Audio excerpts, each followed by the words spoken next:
Hello student, आप सभी का सक्सेस कोचिंग सेंटर की ऑनलाइन क्लासेस में स्वागत है। हम लोग आज केमिस्ट्री का तीसरा चैप्टर या तीसरी यूनिट पढ़ेंगे, वैद्युत रसायन।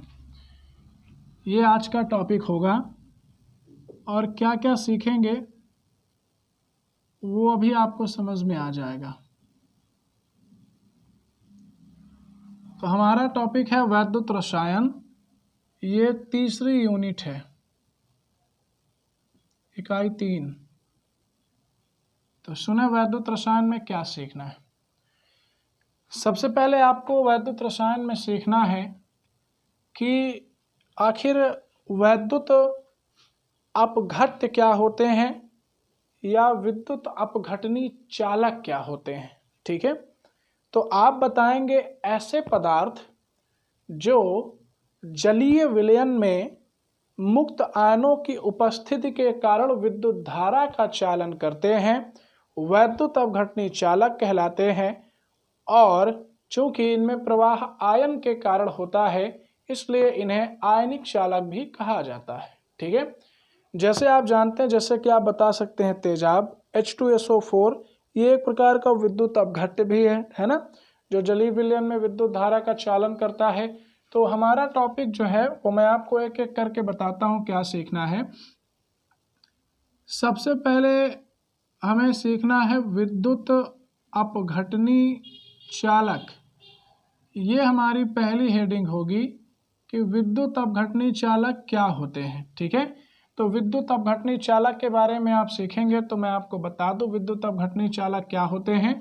आप बताएंगे कि ऐसे, आपको बताना है कि ऐसे पदार्थ जो जलीय विलयन में आयनों की उपस्थिति के कारण विद्युत धारा का प्रवाह करते हैं, वही आपके विद्युत अपघटनी चालक कहलाते हैं। ठीक है, तो चूंकि आप बार बार लिख नहीं सकते, तो आपको मैं ऐसे ही समझाता हूँ, हेडिंग वाइज आपको समझाता जाऊंगा और आप इसे सुन करके अपने फेयर में लिखिएगा।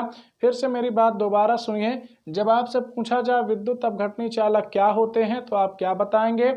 ऐसे पदार्थ, क्या बताएंगे? ऐसे पदार्थ जिनका जलीय विलयन, या फिर बताएंगे ऐसे पदार्थ जिनका या फिर जो जलीय विलयन में आयनों की उपस्थिति के कारण विद्युत धारा का प्रवाह करते हैं, वही आपके विद्युत अपघटनी चालक कहलाते हैं। चूंकि इनमें विद्युत धारा का प्रवाह आयनों के कारण होता है, इसलिए इन्हें आयनिक चालक भी कहते हैं। ठीक है, तो मेरी बात पुनः एक बार आप सब लोग सुन लें। तो आपको इसमें ये बताना है कि ऐसे पदार्थ जो जलीय विलयन में, क्या कहेंगे? ऐसे पदार्थ। ठीक है, क्या कहेंगे? ऐसे पदार्थ जो जलीय विलयन में, ऐसे पदार्थ जो जलीय विलयन में विद्युत धारा का प्रवाह करते हैं आयनों की उपस्थिति के कारण। ऐसे पदार्थ जो जलीय विलयन में आयनों की उपस्थिति के कारण विद्युत धारा का प्रवाह करते हैं, वही विद्युत अपघटनी चालक कहलाते हैं। चूंकि इनमें आवेश वाहक का काम, चूंकि इनमें आवेश वाहक का काम आयन करते हैं, चूंकि इनमें आवेश वाहक का काम आयन करते हैं, इसलिए ऐसे चालकों को हम लोग आयनिक चालक भी कहते हैं। कौन करता है? आयन। इसलिए ऐसे चालकों को आयनिक चालक भी कहते हैं। फिर उसके बाद आपको ये बताना है कि और ऐसे पदार्थ आपके विद्युत अपघट्य कहलाते हैं। तो इसके बाद आपको पढ़ना है कि आखिरकार विद्युत अपघट्य क्या होता है। ठीक है, क्या पढ़ना है? विद्युत अपघट्य क्या होता है। सीधा कहना है कि आप बताएंगे कि ऐसे पदार्थ जिनका जलीय विलयन विद्युत धारा का प्रवाह करता है, वही क्या कहलाते हैं? विद्युत अपघट्य। ठीक है, तो विद्युत अपघट्य में आपको ज़्यादा परेशान होने की आवश्यकता नहीं है। जब आपसे पूछा जाए कि आखिर विद्युत अपघट्य किसे कहते हैं, तो मैं आपको एक छोटी सी सरल सी परिभाषा बताता हूं और वही आपको उसमें लिखना है। विद्युत अपघट्य का मतलब होता है कि ऐसे पदार्थ जिनका जलीय विलयन विद्युत धारा का प्रवाह सरलता पूर्वक आसानी से कर लेता है, ऐसे पदार्थ आपको क्या बताना है? ऐसे पदार्थ जिनका जलीय विलयन सरलता पूर्वक आसानी से विद्युत धारा का प्रवाह कर लेता है, वही आपके क्या कहलाते हैं? विद्युत अपघट्य। जैसे बैटरी का तेजाब आप सबने देखा होगा, और आप जानते हैं भाई तेजाब में हम लोग विद्युत धारा प्रवाहित कर सकते हैं, तो बैटरी का तेजाब, और तेजाब का मतलब क्या हो जाएगा? H2SO4। ठीक है, तेजाब का मतलब क्या होगा? H2SO4।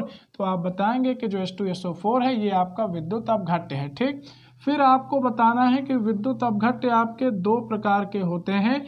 एक होता है प्रबल विद्युत अपघट्य और एक होता है दुर्बल विद्युत अपघट्य। ठीक है, तो चूंकि मैंने पहले ही आपसे कह दिया है कि भाई मैं बोर्ड पे बार बार लिख के आपको नहीं समझा सकता, क्योंकि लिखने में बहुत सारा वक्त जाएगा। तो आप लोग सुन लीजिए, फिर उसी को सुन करके अपने से स्वयं लिख लीजिएगा, जिससे आपका भी रिपीट हो जाएगा, है ना। तो विद्युत अपघट्य आपको लोग पढ़ चुके हैं कि विद्युत अपघट्य क्या होता है। जिसका जलीय विलयन विद्युत धारा का प्रवाह करता है वो विद्युत अपघट्य कहलाता है।